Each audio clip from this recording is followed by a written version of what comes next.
Good. Good. I just came down here to do the panel. I know it's gonna be we're kind of early today, so. It's okay. How you doing? How you doing, buddy? Good, how are you? The outfit. You had a different outfit yesterday. I did. I'm a different character I today. love it. It looks great, man. Yeah, thank you. Great. How's your day going? It's good.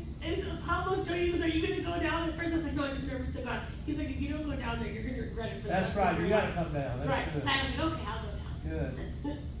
Well, they made an announcement earlier. Let's see if it's so early. People, It's okay. I wish it was later because they let people start shopping around and do it later on, but you know, it is what it is. So I'm just gonna sit down here and talk with y'all. We'll have a good time. Sounds good. It's all beautiful. And I'm hoping I can get my flight out today. They moved it back till tomorrow, but there's another flight that leaves this afternoon that I'm gonna try to get on to get out. Okay. So hopefully, my luck, I'll get to Atlanta and get stranded, so. You'll get storms stuck that are there, coming. right? Atlanta Airport, man. I tell you Oh my what, God, it's brutal. it's terrible. It doesn't matter where you're going through Atlanta. It's brutal. And I used to love it, but I'm just telling you lately, Delta's been so, and it used to be my favorite airline. Now, Southwest, who I didn't like, at least they go direct. They go direct everywhere. Right. Yeah. You get recognized a lot? Huh? I bet you get recognized a lot. So I bet you get recognized a Oh, lot. thank God. Praise the Lord for the people. Praise the Lord. How long is this supposed to last? 30 minutes or so? 30 to 45 minutes. Oh, okay, good.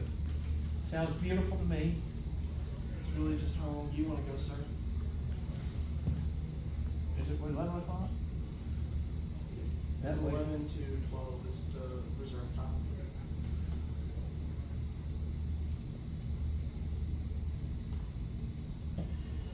Yeah, because we had the panel so early, and Sundays are usually lack till after 12 because everybody goes to church. Yeah, yeah. So, we'll do it. It's a captive audience.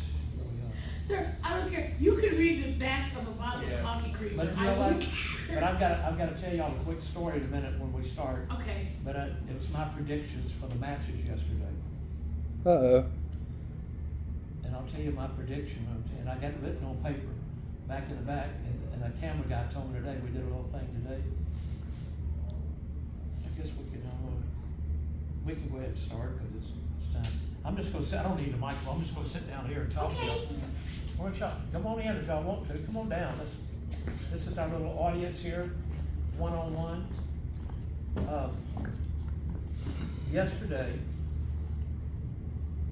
I looked at the card for SummerSlam, and I saw the different matches. So I took a pen and paper and I wrote down who I thought they would win, who they put over. So today when the cameraman came in, I said, "You see the match?" He goes, "Yeah." I said, "Can you tell me who won?" And I said, "Let me tell you." He goes, "Okay." And I pulled my list out and I said, Von Breakker beat Sami Zayn. He goes, "You're right, he did." I went, "Great, that's number one." I said, Nia Jax beat Becky Lynch. He goes, "You're right, she did." I went, "I got 2 out of 2. I said, Liv Morgan kept her belt from Rhea Ripley. He goes, "You're right, she did." So I'm 3 out of 3 now. And I said, Cody Rhodes, you know he was gonna win. Cody Rhodes won. He goes, "You're right." So I got 4 out of 4. So I said, I bet you Gunther beat Damian Priest. He goes, "You're right." So I got 5 out of 5. And that's the only ones I remember. That was only, I didn't know any, only ones I can remember the matches I saw ever done. So I got 5 out of 5 that right on the thing. So the camera guy told me, he goes, "You're right on all of them." But, you know, I've got in Memphis on the 28th of August, we've got a Memphis Music's giving my band, the Gentrys, back in the day, Yes. an award, after all these years. And I thought about doing a little speech for it. So I thought, you know what I'm gonna do is I'm going to do an interview about how a phone call can change your life forever. And I said, I've had 3 phone calls that changed my life. One from Larry Raspberry, who was in our group back in the day. So he came out, and so when we came out, he called me one day and said, "Jimmy, I would like to be part of the band." So I did. So that was a phone call that changed my life. another phone call that changed my life was from Jerry the King Lawler, when he called me about joining Memphis Wrestling. And when I joined the Memphis Wrestling down there, and that phone call changed my life forever, you know? And I did music with that too, besides the wrestling. Yes. And then the other phone call that changed my life was the one from Vince McMahon. And so when Vince McMahon called me to come to New York, that phone call, hey buddy, that like the outfit. Thank you. That phone call changed my life forever. So all three phone calls that changed my life were really had to do with music, even though it was part of wrestling. So I thought that was pretty unique. So I'm going to use that in my speech when I do that Memphis Hall of Fame thing for the Memphis music deal. But it all really made sense. I started in Memphis. I went to high school at Treadwell High School with Jerry the King Lawler. And when I graduated, I went into music. He went into professional wrestling. And who doesn't know that I really loved wrestling and he really loved music, but we really didn't know that at the time, you know. And so after 5 or 6 years, 7 years of me doing the music, one day I had a phone call from Jerry. And Jerry called me and goes, Jimmy Hart, he goes, listen, been a big fan through the years. And I said, I've been a big fan of yours too. And he goes, look, I'm doing a wrestling album. Would you help me with it? I went, I'd love to, you know, especially since I was a big fan. So we did the album. And then he says, look, man, he said, why don't you help us do promotion down here in between your band gigs? And I said, okay. So I started doing promotion for them. And then the next thing you know, Lawler and I became really, really good friends. And that's when he asked me would I manage him, you know. So said no big deal. So I started doing that with them, doing promotion, doing that. And I'm still able to do the band a little bit, but I got to a point where I had to give one of them up. We've been doing it for 12 years anyhow. I had 2 different groups. My first group, we were on MGM Records with our million-seller Keep On Dancing. Mm-hmm. And then we had 3 or 4 hits on that and a couple of albums. Then I went to Sun Records, and we had a couple of hits on Sun album, produced by Knox Phillips, Sam Phillips' son. Now, Sam Phillips was the man who produced Elvis Presley, Jerry Lee Lewis, Carl Perkins, you know, all the big names back then. So it's just kind of a thrill to do all that. But the greatest thing for me was after I did the wrestling for so many years with them that I had the phone call from Howard Finkel. And Howard Finkel was the announcer up in WWE, and he called me and he said, Vince McMahon, we've been watching your tapes, and we want to know would you like to come. We got a show called WrestleMania that's going to be coming up, and we'd like to know if you'd like to be part of our company. Of course I would. Buddy, I said, feet don't fail me now, baby. And I went straight to New York, and of course that's where we still are, you know, doing stuff for them, you know.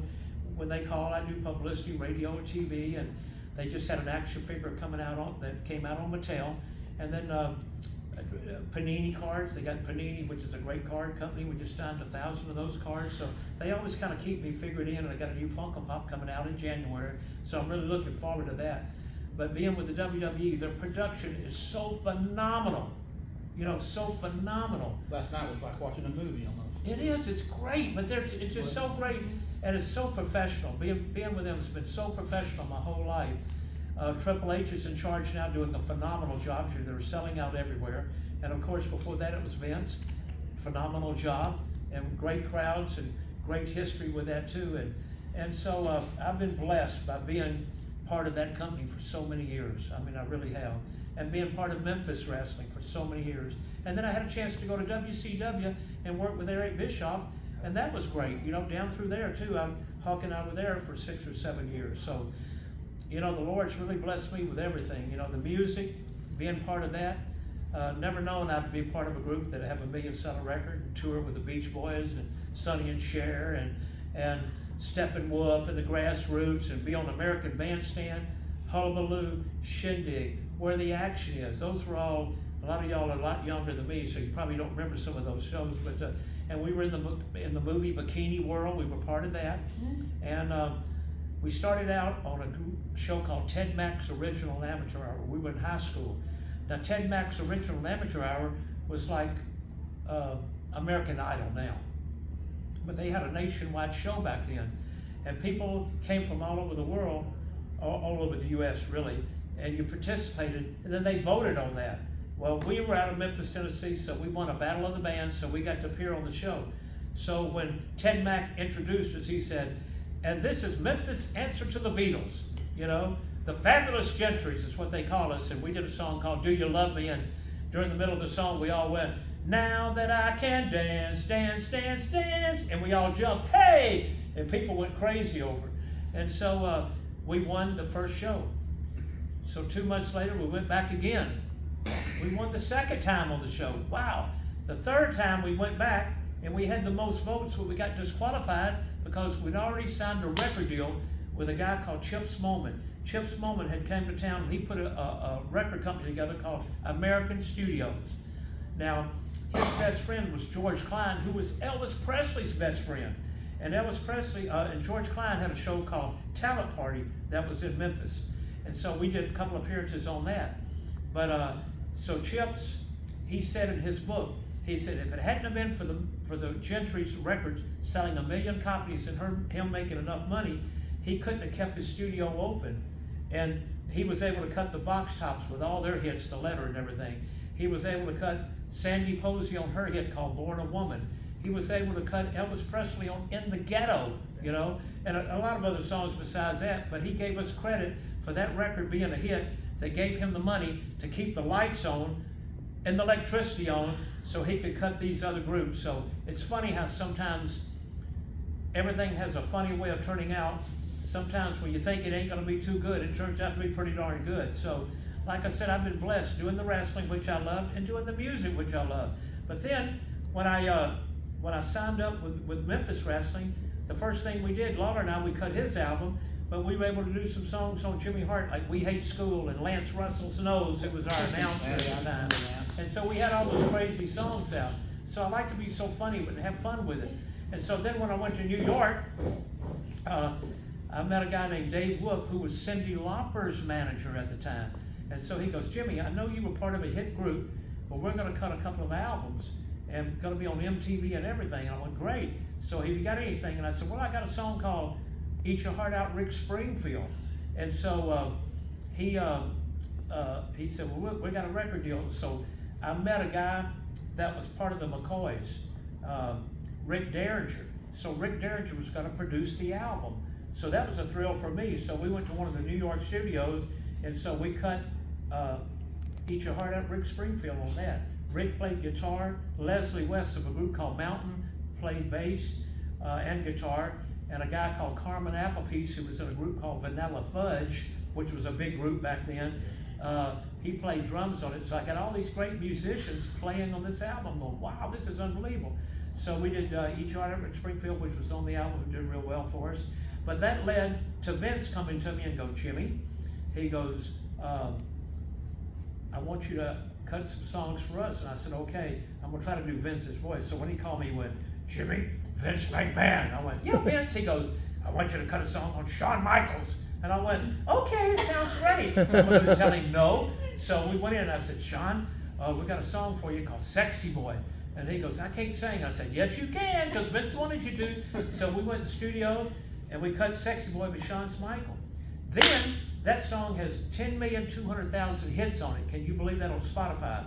So we did that. And I just heard recently, there's a rapper called Sexy Red that just did a sample of that, which means when you do a sample, you take a piece of that song and you put it on your song. So that's supposed to be coming out pretty soon. So that was pretty good. So then after that, Vince called me again. He goes, Jimmy, Vince McMahon. I said, yes, sir, Vince. He goes, I want you to cut a song on The American Dream, Dusty Rhodes. So I said, okay, Vince, you got it. So we went in. I got with Dusty and I said, Dusty, look, Vince wants you to cut a song. He goes, yeah, I told him I want you to write one. I went, okay, great. He goes, I want a cowbell on it. I went, cowbell. I want some girl singers on it. I went, okay, girl singers. He said, I want some horns. I went, You wrote Common Man? yeah. And he goes, I said, Dusty, why don't you just write it yourself? And he goes, no, he laughed. So I went in. So he wanted a cowbell. So on the front of the song, I put the cowbell. Boom, boom, boom. I had the horns, you know, dan, dan, dan. And then we had the girl singers on it. And I put them on the front going, he's American Dream, woo. And then they went, he's just a common man. But I had that cowbell going boom, boom, all the way through it. And we had the horns going, dan, dan, dan, dan, dan, dan. And the bass like, do, do, do, do, do, do, do, do, do, do, you know. So that's how we put that song together for Dusty, and he loved it. So then, once again, you're right, Vince called, Jimmy, I want you to write a song for the Honky Tonk Man. Okay, Vince, you got it. So I went to Honky and I said, Honky, I've written 3 songs for you. One's called the Honky Tonk Man song, one's called a honky love, and one's called You Ain't Nothing But a Honky Dog Baby. So we went in, we cut all 3 of those songs, and so we used those for the time that Honky was up there. We got a great response off of them. So then once again, you're right, Vince called and goes, Jimmy, I want you to write a song for the $1 Million Man. I went, okay, Vince. So I got with Ted and I said, Ted, we got to do a song. He goes, I can't sing. I said, yes, you can. So we went in and we cut money, money, money, money. So what I did, I just took a lot of words from his interviews because everybody's got a price for the $1 Million Man. Everybody's got to pay. So that's how we went in and we did the Money, Money, Money for Ted DiBiase. And of course the list went on and on. We cut one for Road Warriors. We cut, that was What a Rush. We cut Snuka. We cut Repo Man. We cut The Bird by Coco, Beware. And like I said, it just went on and on and on from there. We cut American Made with Hulk Hogan when I went to WCW. And then, of course, we got down there and we cut the Wolfpack by Nash and Hall, you know, the one that went, woo, boom, boom, boom, boom. Yeah. The Wolfpack's back, it's a mass destruction. So I went to Scott Hall and I said, Scott, I got a song for you. Eric wanted me to write you on a song. And he goes, okay, let me hear it. I let him hear it. He goes, too sweet. And I went, okay, that's good. So then I went to Kevin Nash and I went Kevin, I said, look, Vince wanted me to cut a song. He goes, okay, does Scott like it? He goes, he liked it. But if he likes it, I like it. So I went to Kevin Nash with it. And so that's how we cut that particular song. Then I wound up doing all the Nitro Girls songs they danced to. And we did Bob Bagwell and so many other songs down there that we were able to do for WCW. So once again, I'll go back to that, like I said before, it's funny how a phone call can change your life forever. 3 of them changed mine. One from Larry about the Gentrys, the group. Then one from Jerry the King Lawler, which managing him at ringside for Memphis Championship Wrestling. But once again, we wound up doing music. And then last but not least, when Howard Finkel gave me the call from Vince McMahon, and of course Bruce Pritchard okayed all the songs up there at the time. Bruce was very much involved with everything. And so once again, I'm doing wrestling, but I'm doing music. And so it's funny how my life has been like it has been with the wrestling and the music. And of course, it's just been such a thrill for me to do that. And in return, we got 2 big million-seller albums with the wrestling, you know, and I had a million-seller record for the Gentrys. And then, of course, on the August the 27th, we're going to be inducted into the Memphis Music Hall of Fame. So it's funny how those phone calls really change your life forever on a lot of things you do. And I'm sure y'all have had phone calls, whether it's from sports or high school or college or whatever, where people have called you and goes, hey, guess what? You just got invited to be part of blah, blah, blah, you know. But I was just thinking about that today when I do my speech on the Memphis music thing. I want to make sure I talk about the 3 phone calls because those are 3 that really did change my life. And of course, being part of the Memphis wrestling thing, working with Andy Kaufman was such a thrill for me. Andy loved wrestling, and I'll do you a couple of stories. Andy, for some reason, he believed that Elvis Presley was still alive. Why, I don't know. Now, this is 1979. Elvis passed away in 77.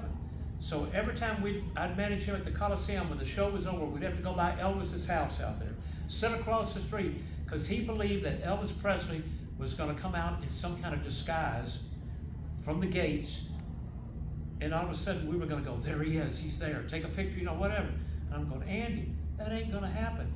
I got the chance, George Klein got me, who was Elvis's friend, he got me to see Elvis in the casket. I got to walk by and see him laying there, you know, with his big TCB ring sitting on. I said, I know he's not alive. No, I know he is. He's going to come out.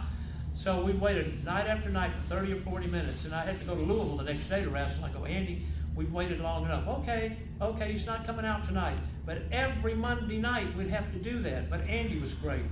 He loved the wrestling business. He loved everything about it. And they say when he passed away, every one of his checks he got from Memphis had never been cashed. They found them all in his drawer, which I thought that was pretty ironic on that. But Andy was great to work with, so much fun. And then, of course, a lot of the Memphis stories we had down there, because I got a chance to manage some of the guys I had in New York. I managed the Iron Sheik in Memphis before we went to New York.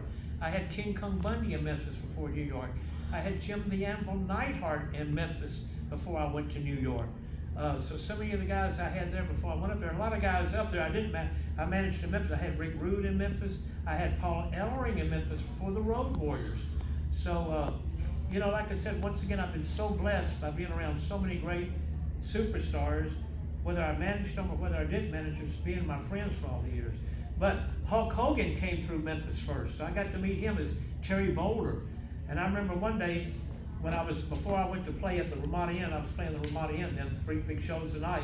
Lawler invited me to come by the wrestling, so I went by there, and he goes, "You see that big guy in the ring out there?" And I went, "Yeah." And he goes, he wanted me to handle his business for him, manage it. I said, "You gonna do it?" He goes, "No." He goes, "Trust me, that guy'll never make a dime in this business." To this day, I tell Lawler that. He goes, "I never said that." I said, "King, you said that." And so that's a true story.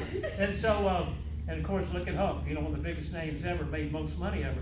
But Hulk and I became friends back then. And for 43 years, we still friends. Every Monday night, he has a beach bar in Clearwater Beach called Hogan's Hangout. And I still go down there and do karaoke with him every week. But we've been friends for 43 years, we sure have.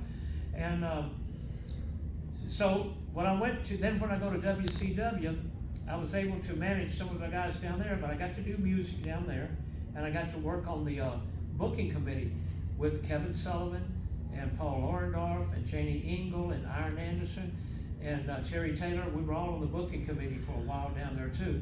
And then finally, Eric came to me one day and he goes, "I want you to book the Saturday night show, the 605 show." So I had a chance to do that with my friends David Pinzer and everybody. But I had so much fun booking the Saturday night show. So what I did, I took people that they really wasn't pushing for Thunder and Nitro and used them on the Saturday night show. We were doing great ratings back then too, but I just did simple stuff that we used to do in Memphis. Make it really simple for everybody. But I'm sorry. Did you book the match between? I watched a lot of that stuff now on YouTube. Did you book the match that was between DDP and Kurt Hennig when he was NWO? It's on Saturday night. Because I've been watching that stuff, and Yeah. it's good. well, we had that, and It's also so good. I took Hacksaw Jim Duggan and put him against the Cuban Assassin, and they wasn't even pushing the Cuban Assassin because that way it was USA against Cuba. You know what I mean? And those type angles always work. And we had a great rating off that. I just took whoever they would give us that we didn't, that they wouldn't use, and we were able to do that.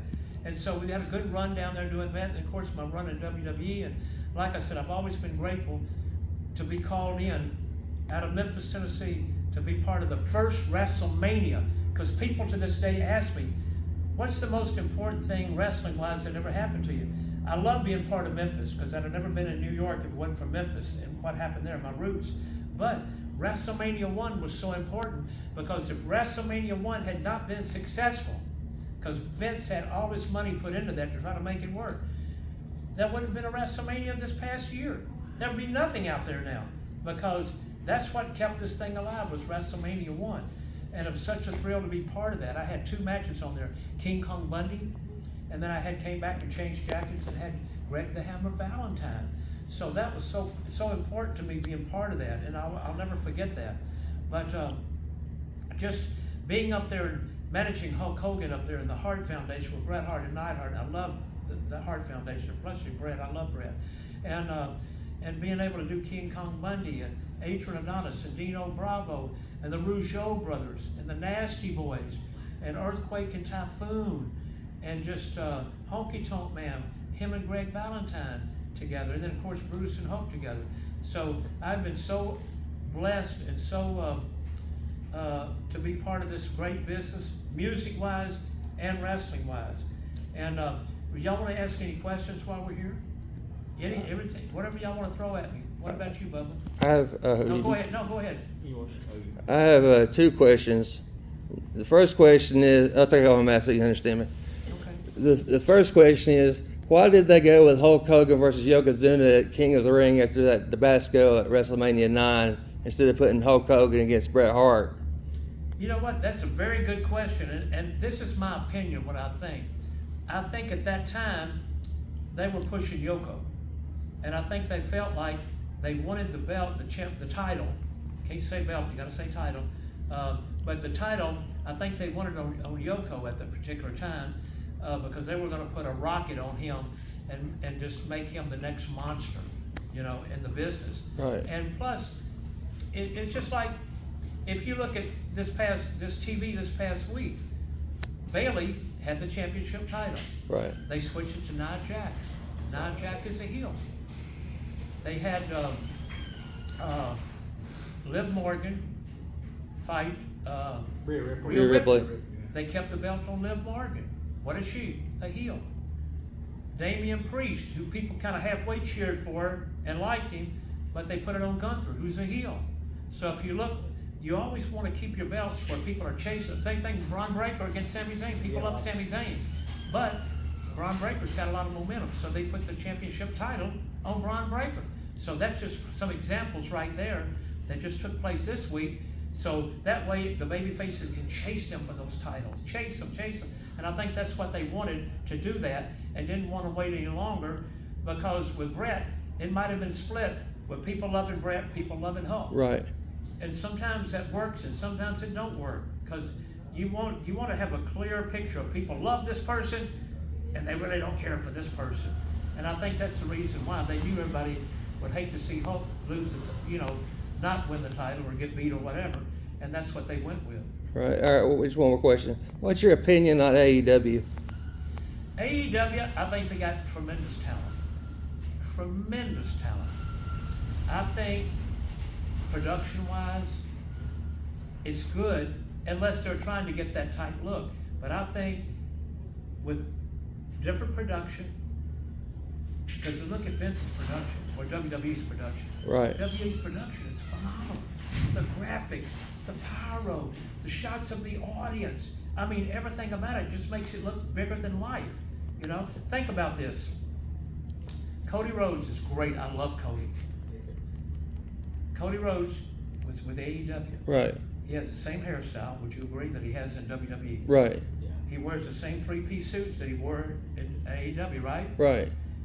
He has great music, right? Right. He's great over there. But why are more people watching him now? Because he's still great in the ring. He still looks good. He's still got great interviews. But the production makes everything look bigger than life. And I think that's what happens. It just magnifies him so much more. It makes people go, God, Cody, I love him. He was still great over there. But I'm telling you, that production does so much to anything. You go to a movie now. What is Tom Cruise's movies? They never won an Oscar, No. but they make the most money. Yeah. That's what I can't figure out. They never won an Oscar. Why? Because the fight scenes, the everything about it is just everything about it looks bigger than life, you know? And I think that's what makes people still go to his movies, because they know they're going to get their money's worth. They're going to get a great production. They're going to get great acting and everything. And I think that's the only difference, you know? And I think, and once again, AEW has some great talent. I love Will Ospreay. Right. Oh my God. MJF. Oh my God. I mean, I love on there when I can see Dustin Rhodes on there. I love to see Jeff Jarrett, you know, coming from the Memphis territory. Does a tremendous job. And just Jay Lethal. Oh my God, one of my favorites. I mean, if you don't know Jay Lethal, he does so many great voices. He is so talented, you know. Mhm. It is just great. And they have so much great talent down there, you know. And plus, they have a lot of former WWE stars in there with Edge and Christian and just Right. so many great people. But I just think, once again, it goes to that production. It just makes everything look bigger than life, you know? And I think as in America, we've been brainwashed. If you go into a store and you go, if you walk in on this side of the room, there's all black and white stuff, but over here it's all the colorful stuff, you're gonna go, oh my God, I got a sale over here, let me go to the, oh my goodness gracious, you know? And, but I love all wrestling. I love everything, you know? I do too. I really do. That's great, good question. Well, it's about last night, actually. I'm sorry? It's about last night. Okay. Do you think Cody or Roman, and I think Roman might almost be there, do you think they can get to Hulk level? Do I think they can do what? To get to like Hulk Hogan level? Here's what I think. Here's why Hulk was so different. I'm not saying it because he's my friend, okay? It was a different era back then. It was bigger than life characters. It was Roddy Piper.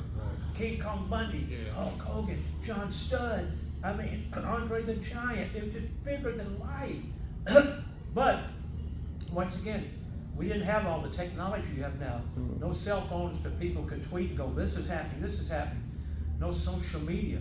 So I think that now Cody is phenomenal.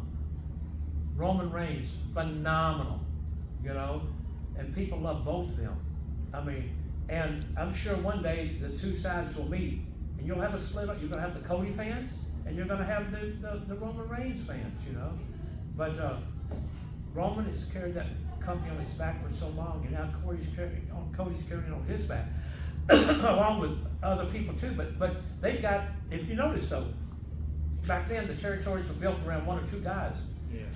Now, what's it built around now? Stables. Oh, stable. Well, the W is built around that logo, the WWE logo. Everybody's a superstar. Right. Back then, Hulk was a superstar. Piper was a superstar. Certain people were superstars, not everybody. But now, if you talk to them now, everybody's a superstar from the opening match on.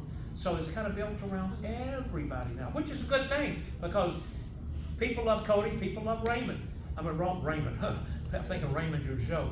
People love the TV show. People love Raymond. No, but people love Cody. They love Roman Reigns. They love Sami Zayn. People love him.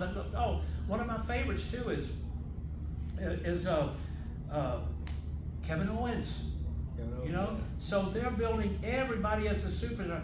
The girls, the ladies. I mean, one of my favorite, Bianca Belair. Now Jay Cargill's over there. You know, but see, here's a perfect example. Jay was over with AEW, but I thought she looked great there. But now she looks really, really great because the production makes it so much better when they shoot those cameras and, you know, she biceps and the outfits and the glitz and the glamour and the cameras and the action and the people and all together gets you excited at home watching TV. I mean, I've been around the wrestling business forever and I still get excited over it. You know, I'm going, who's on tonight? I'm going, oh, I can't wait. This is going to be great. Yeah. You know, and it's just the way it is. But everything changes. You got to change with the times. But look at the business WWE's doing now. Sellouts every night. Merchandise going through the roof. Yeah. And you know what? And to me, wrestling's built of so many different things. It's built of TV ratings. If your TV ratings are good, then your premium live events are going to be good.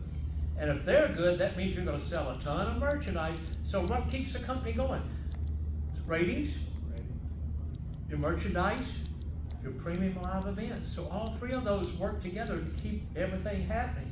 And as long as you got that doing great, then you're going to have sellouts, you're going to have great ratings, and sell a lot of t-shirts, you know. And that leads to action figures and more stuff too. I mean, look, I'm still flattered. When they called me last year and said, Jimmy, I helped promote WrestleMania with Snoop Dogg, but the one not last year, but the year before in California. Well, I went by one day, I went by Mattel, they had us doing some personal appearances there. And so I went by there and they said, look, this is going to be your new action figure with this outfit on that's going to be coming out in January. Sure enough, when January was there, that Mattel action figure of Jimmy Hart came out. Now, and also they said, but on January of this year, you got a Funko Pop coming out. And so there's been some leaks on there already of some of the figures of that, which is great. So I'm looking forward to that. I just signed 1,000 Panini cards, our card company, when I was home a couple of weeks ago. So they still keep me figured in with merchandise here, there, this, that, and the other, and plus your Jimmy Hart cell phone cover.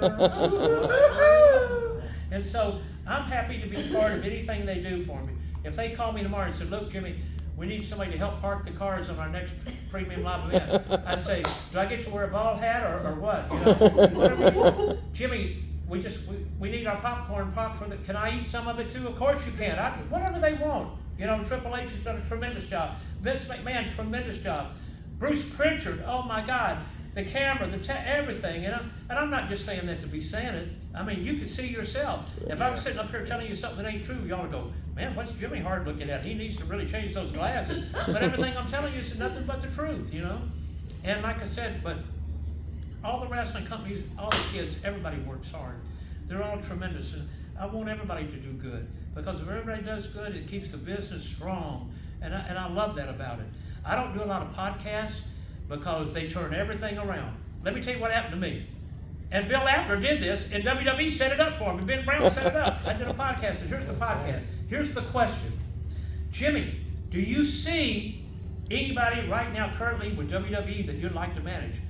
Well, if they call me, now remember, if they call me, man, I love Austin Theory. I'd love to manage him if they call me. I love Pretty Deadly if they call me. Because my tempo, my deal's always been like a car salesman. Hey, baby, how you doing? Hey, baby, that's always been my deal. It's never been doom and gloom like tomorrow night. Yeah, the world is going. You know, it's about entertainment. And that's my whole thing, man. Well, I love you guys. You guys are awesome. You know, that's just always been me. Get beat up, come back, put a little freeze and shine on the hair, change jackets, and come back out. Hey, I'm like a pimple on prom night. No matter how much makeup you put on, you can't get rid of the damn thing. It's gonna be there, you know. So I just, you know, just keep on going. Go back out, get beat up, go back out again. On WrestleMania 3, I went out 3 different times. I just changed jacket, put a little freeze and shine, came back out like a new character. We still got to pop every time, but I enjoy doing that. I love being with match with Adrian Adonis and Piper. Came back again. I was with Honky Tonk Man against Jake Roberts with Alice Cooper. Came back again with the Hearts against the Bulldogs with Tito and them. But I love being part of everything. I love doing radio and TV and just whatever they have me doing, because and getting this Hall of Fame ring was so important to me. But I'd have never got this ring if it hadn't been for everybody. The number one question people ask me all the time is, who's your favorite? Well, I'd have never got this if it wasn't for Hulk and Brutus and the Honky Tonk Man and Greg Valentine and Dino Bravo and Adrian Adonis and the Rougeau brothers and Earthquake and Typhoon and all the guys. They all helped me get this. So how can I say this guy was more important than that guy? I can't do that, you know. But like I said before, just being part of this for so many years has been so wonderful. And seeing the fans that come out and have the questions, you know, that means that y'all paid attention to whatever we were doing. And y'all wouldn't be here today if it wasn't, you know, something special for y'all. And I know this is really not a wrestling convention. It's more of a comic book type thing. And so this is more comic books and this type thing than really wrestling. But the wrestling fans that have come out have been so wonderful, you know, and they're so special. And that's why I still try to keep close to the same look. I wear the glasses I've had for years and years. Wear the different jackets. On this one, I wore the jacket that I had with Hulk with the action figure. I was going to wear the hearts, you know, with Heart Foundation, but I change up. But I still like to come out and make sure that when they leave our table, that at least we didn't brush them off and go, hey, thank you, good to see you. You know what? Whatever y'all want to ask, I'm there for it.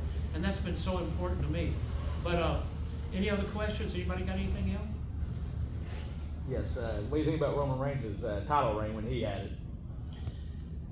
Roman, I'm telling you, man, him fighting through leukemia and still going to work every day as much as he could, what can you say? Yeah. What can you say?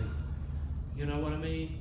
And I just think that, and of course, you know, his dad and everything just passing away recently. Yeah, I heard about that. I was able to be lucky to be part of that era when they were up there with the Wild Samoans, and I did a couple of autograph things with his dad and everything before, and just what a sweetheart. What a sweetheart. And then Hulk's got a great picture of him holding Roman Reigns in his arms when he was a little bitty boy. That's such a great picture, you know. But Hulk was so close to the Wild Samoans too. But my hat's off to everybody up there. You know, Roman and Cody and just everybody up there that's up there now. This is a 7 day a week. You know, they might have a day off, but it's still 7 days a week, because when they go home, they have to go to that gym and pump up and get ready, then pack the bag to leave again. And everybody up there is doing so. Plus, the ladies up there are doing so wonderful. Yes, now. You know, with Bianca and Jade and Tiffany Stratton and just all of them. And all of them come from NXT. Yeah. And I watch NXT every Tuesday night. I love watching that because that's where a lot of the talent's coming up from, is up there. But I love that. So Shawn Michaels, not only did he do a great job singing Sexy Boy with 10,200,000 hits, but he does a great job over there with the talent there with all of his crew. So everything right now is falling into place everywhere. And that's just my thing. I'm not political. You don't see me on the internet talking politics, you know. I probably should have, but I've never voted in my life. I'm not a Democrat, not a Republican. I just want to make sure if we could get this whole world straightened out the best we can, make everybody happy, and everybody try to live as long as we can, just have a wonderful time, and I'm sure it'll get there, because it's the greatest country in the world, and I've been overseas a lot too, and I like going over there, but still, it ain't nowhere like being here in the old USA. Woo! And my son was in the 101st Airborne and the 82nd, so I got to go on some USO tours over there and be with a lot of our troops, and I know we were in Kandahar, which is really a rough place back then. And all of a sudden they go, what's that? He goes, we got to get in the bunker. I went, what? Get in the bunker? I went over there. I was with Knobs and that was bunker. Everybody's going, bunker, bunker. And everybody, oh my God. So we run and fight to try to get, we all trying to go to the door at the same time. But the bunker's over there on top of the ground. I thought they'd be under the ground. So they're on top of the ground. So we go in there and then we feel like boom. And we come out and they go, look. And there were 2 jets loaded, buddy, heading for wherever that shot came from. Boy, they were heading right to it. I mean, they were going there, but we ate the cafeterias with everybody. That's all we did over there was eat. All the rest was eat. Unbelievable food. I mean, but it was just I'm so glad I got to do that. And like I said, for my whole life, it's just been such a great time. I mean, it really has. And looking back, I wouldn't change anything about it. Somebody asked me today, would you like to go back in time? And I said, no, because there'll never be another Andre the Giant. There's never going to be another Hulk Hogan.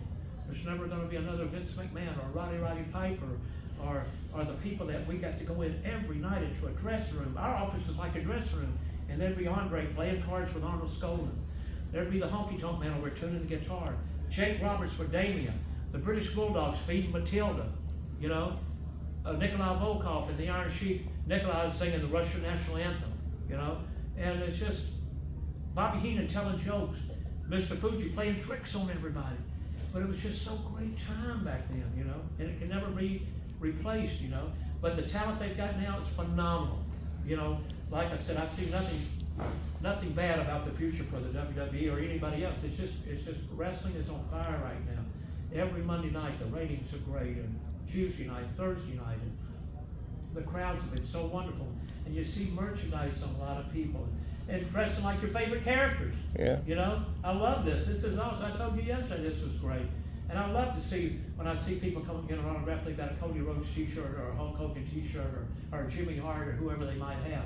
I mean, that's a thrill for me, But anybody else any questions on anything? Yes, sir. What years were you in Memphis? I watched a lot of that on YouTube, but I don't remember seeing you in Memphis. Memphis, we were down there from 79 to about 80, till I went to New York. Oh, I think about I didn't go back 84. far enough. But you look down there, but it's all over down there. You gotta look at everything, man. But we did I had the first family down there. I managed Austin Idol, Handsome Jimmy Valiant. I had the Dream Machine, Dutch Mantel. Then I had Coco Beware and Norvell Austin. I managed Bobby Eaton down there. Cornette was in the little stable we had down there. I love Jimmy. I gave him his first knee pads and elbow pads, He said, what are these for? And I said, you'll know in about 2 weeks. That was really rough down there back in the day. But I didn't mind that. It was kind of like a badge of courage when I'm gonna tell you, if you ever get gum in your hair, get a jar of peanut butter. I used to carry a jar of peanut butter because for some reason people always throw the gum. Okay? and the peanut butter got in and you can't pull it out. If you don't, you cut your hair. Take the peanut butter, just blot it around there for about 30 minutes and it'll all come out. I remember one time, go ahead. Speaking of the future of WWE, do you think Jordan Grace has an automatic job as soon as her TNA contract's over with? That's a good question. I saw the match with her in Roxanne? yeah, and I thought it was great. And I saw her, she was on TV and everything.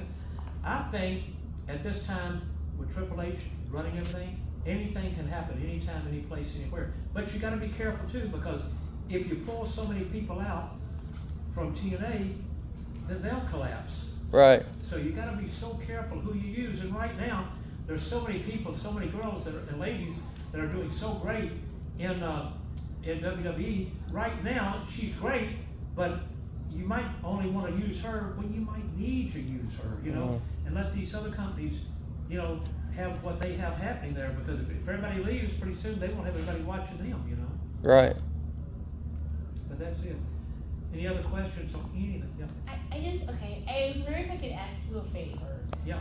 My favorite wrestler of all time is Roddy Piper. Right. Do you have at least one story you could tell about him? Because I'll never be able to meet him in my lifetime. I mean, that is like that right there. That's my guy. Piper, I'll tell you something, we did Legends House together. Okay. We were on Legends House for about 2 months, 2.5, and it was the greatest time I ever had. My partner in my room was still Billy Jim, but Hacksaw and Piper were together. But in the middle of our bedrooms over there, there was a piano in a certain room. And one night, I've got a great picture I took of Piper, I've got it somewhere on my phone. But one night, he was in there picking on the piano, and he was playing, and now the time has come for us to face the final curtain. Ba-da. And I took a picture of that, and I'm so glad I did that, because it's such a shock when he passed away, you know. But Piper was so articulate on everything he did. But when I'd shoot the Piper's pits with him, you know, we didn't rehearse or anything. What do you want to do? Whatever you want to do. Okay, just follow me. I got it, baby. So I'd go out and we'd go back and forth, you know, back and forth, and it turned out so great. But Piper was great. He really was. But I like that story. There's other stories, but that one right there, I just never will forget. And you know, I've always said it's hard to kill a memory in anything. And I always remember certain memories. I remember when I was in a band in Pensacola, Florida, and we played a place called Machine Gun Kelly's, right? And while we were down there playing, a song on the radio was Diamond Girl, Dan, Dan, sure, by Seals and Croft. So when I hear that on the radio now, I'll flash back to Pensacola, Florida, when I was in the band. And I knew there were certain songs, you know, and certain things that happened. But Piper was great. He really was. And there'll never be another one like him on that. But you know, but things move on, things evolve, and like I said, the talent that's out there now is phenomenal. And they grew up watching us like we grew up watching Bruno Sammartino and all the stars back in that era. So, and there'll be stars, when they're gone, there'll be stars watching them too, you know. But this is the greatest business in the world is this business, you know. It's so great, the fans are so great, and I've just enjoyed being part of it for all these years. Except for today, when it's going to be hard to get back to Tampa. But it's all beautiful. If the Lord wants me to make it, I'll make it. But it's all good. But other than that, you know, everything has been good, man. Except don't forget your cell phone covers right here, like your cell phone covers. But you know, it's been fun being here for this long. It's really, I want to say Comic-Con, but it's more of a comic book con than anything. But Brutus is here with me, and it's been great. But just the pay-per-view last night was so wonderful, and I made my predictions, and I did 5 out of 5. But anybody else have any questions on anything? So what do you miss more? Do you miss the antics that you guys did behind the camera, or is it the backstage camaraderie? You know what? Because we're still kind of involved in everything, I Yeah. really hadn't had a chance to miss anything right now, you know? Because I Yeah. still see the people that we were with on a lot of the Comic-Cons we do. Yeah. And then when WWE calls me, I'm able to go in the back and see, do stuff for them when I can see all the young talent that's out there now. Yeah. And everybody's great. And then every Monday night I get to watch wrestling, and on Tuesday night I get to watch wrestling, and on Friday night I get to watch wrestling. And so it's like we really never left. And then, like Target this year had the Jimmy Hart action figure out, so when you go by there on Target, you see that out there, so you go, oh man, just like the old days when we had them out. And then Panini cards, sign those too, so it really still keeps you involved. And when we do things like this, the people still bring up their old record albums or some of the 8x10 pictures that they had got years and years ago and from the fan clubs and stuff. So I really hadn't had a chance to miss anything, you know, which I guess is a good thing. So, but you know what? I get up every day positive. I stay away from anything negative. Anything negative, you know, you got to stay away from anything negative, because a lot of times people will try to bring you down, you know. And then once you fall into that thing, then all of a sudden you start becoming negative. And then you interfere with somebody else that's negative on that too. So, but everything's been great, you know. It's been great being here with Rocky. He just came in, being with Rocky up here. He's been so good to work with, and everything else too. He goes, well, if you can't get this flight out, change to this flight here. But I come in every early. He knows I come in every morning early, and he always has something for us to do. And yesterday we did a couple of great things, and today we did some stuff for TV and everything. But he's smooth. He's very good. It's like, Rocky, the building's on fire. Okay. Rocky, you won't believe it, but one of the planes got canceled when I went. Well, you know what? That's okay, we still have 15 other people here. Okay, and that's good to be like that. It's not like, oh my God, the world is ending over here. But we've had I've had a great time here.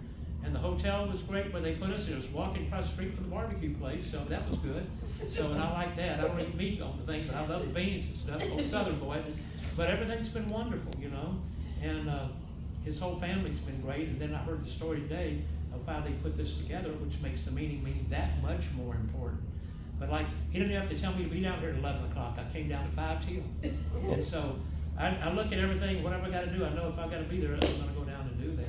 But everybody's been so wonderful, at the thing today, even though it's more of a comic book Comic-Con instead of a wrestling Comic-Con, but still, Brutus and I fit in pretty good with everybody, and everybody's been wonderful for us, and we've signed a lot of good stuff for everybody, the wrestling albums, the action figures, and just everything, so.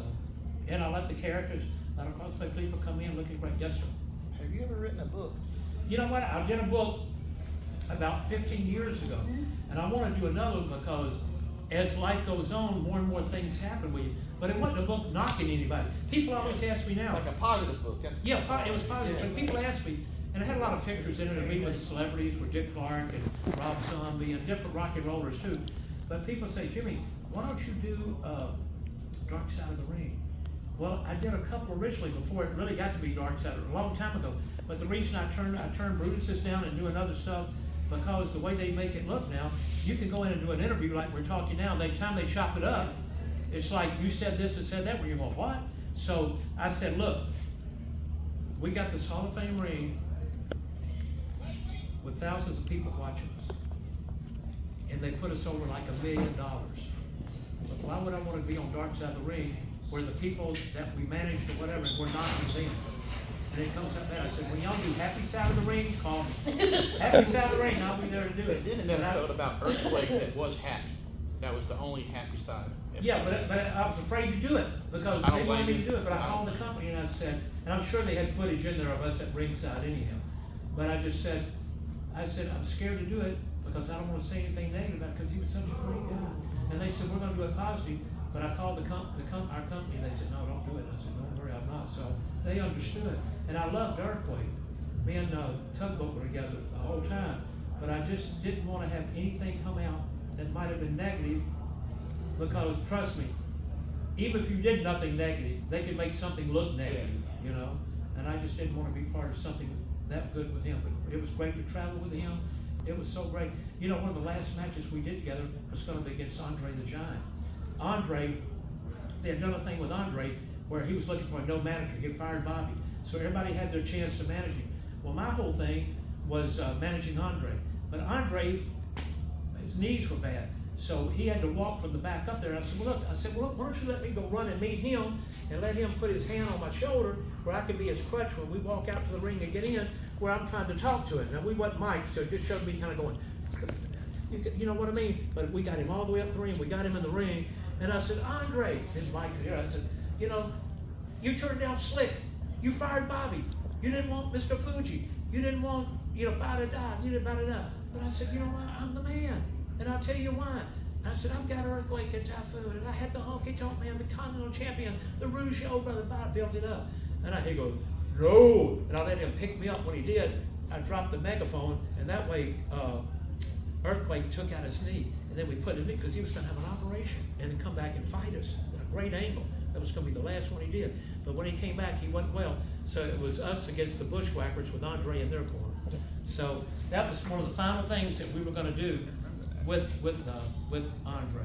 So it'd been a great chance to do that. Him and Earthquake would have been unbelievable. But like I said, my life, I wouldn't want to change anything, to start back over again. Because if I did, I wouldn't be there in the room with Andre. I wouldn't have had Hulk over here cutting his t-shirts up. I wouldn't have had Honky Tonk Man tuning the guitar.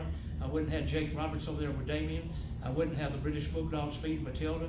I wouldn't have, I wouldn't have been part of any of that. And that's why, and I wouldn't have been here. So it's been great for me. And other than that, but just y'all coming here today on a Sunday, because I know Sundays are always a little different because people go to church, come out late. And Monday's tomorrow. We gotta be careful what we do today. Well, let's take little Bobby to play softball. But what about Mary? Okay, we'll go to the pool with her. The weather's good. You know what I mean? And they have other things to do. You know, it's just crazy like that. But the people that we've met here the last couple of days have been phenomenal. The workers have been phenomenal. The people that run it have been unbelievably great. Hotel people have been wonderful. Everything's been so good. But other than that, any more questions? I got one more. Yes. What do you think about CM Punk coming back to WWE? You know what? I think that's great for CM Punk. Yeah, me too. And it's great for WWE. And I've always liked Punk. I did an Me too. independent show with him back years and years ago. And I realized then he was gonna be somebody special. You know, just something about it. There's something about it that's good. But that's what I'm saying.